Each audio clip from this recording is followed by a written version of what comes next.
دنیا میں کیا ہو رہا ہے، کیوں ہو رہا ہے، اس کا فیصلہ چند بڑی طاقتوں کے سربراہ کرتے ہیں، اور ڈھونگ یہ رچایا جاتا ہے کہ یہ فیصلے عوام کرتی ہے۔ اس مفروضے کے لیے دنیا کے چالاک اور عیار لوگوں نے یہ بہانہ گھڑ لیا ہے کہ جو لوگ دنیا کے فیصلے کرتے ہیں انہیں عوام منتخب کرتی ہے۔ چونکہ ان لوگوں کو عوام منتخب کرتی ہے، لہٰذا ان کا ہر فیصلہ عوام کا فیصلہ ہوتا ہے۔ یہ سرمایہ دارانہ نظام رکھوالوں کا وہ فریب ہے جس کا شکار خود دنیا کے اربوں انسان ہو رہے ہیں۔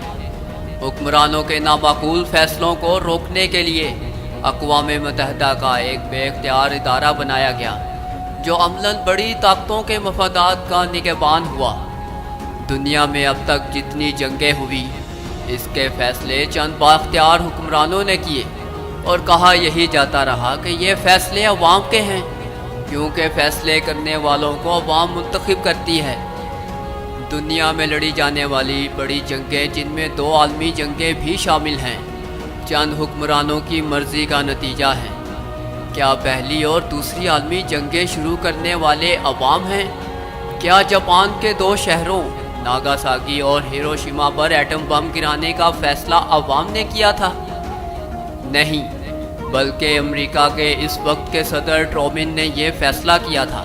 ان جنگوں میں جو لاکھوں لوگ مارے گئے، کیا اس میں امریکی عوام کی مکمل مرضی شامل تھی؟ کیا کوریا ویتنام کی جنگیں شروع کرنے سے پہلے عوام کی رائے لی گئی؟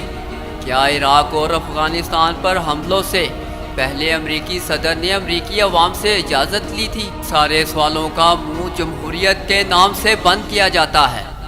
امریکی صدر بش نے عراق پر حملہ کر دیا، کیا اس حملے کے لیے امریکی عوام کی رضامندی حاصل کی گئی؟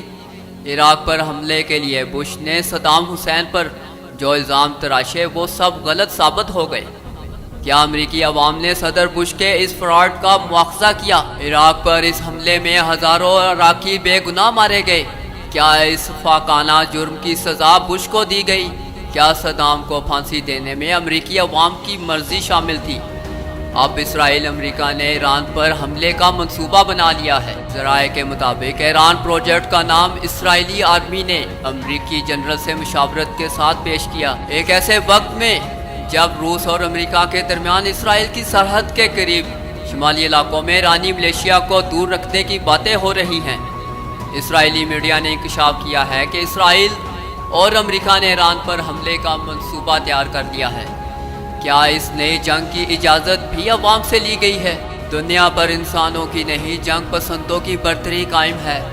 دنیا کے فیصلوں کا اختیار چند احمق سیاستدانوں اور چند جنونی فوجیوں کے ہاتھ میں دے دیا گیا، جن کا تعلق دنیا کی اسلحے کی صنعت کے مالکان سے ہے، اور جو دنیا بھر میں ہتھیار پھیلانے کا کام انجام دے رہے ہیں۔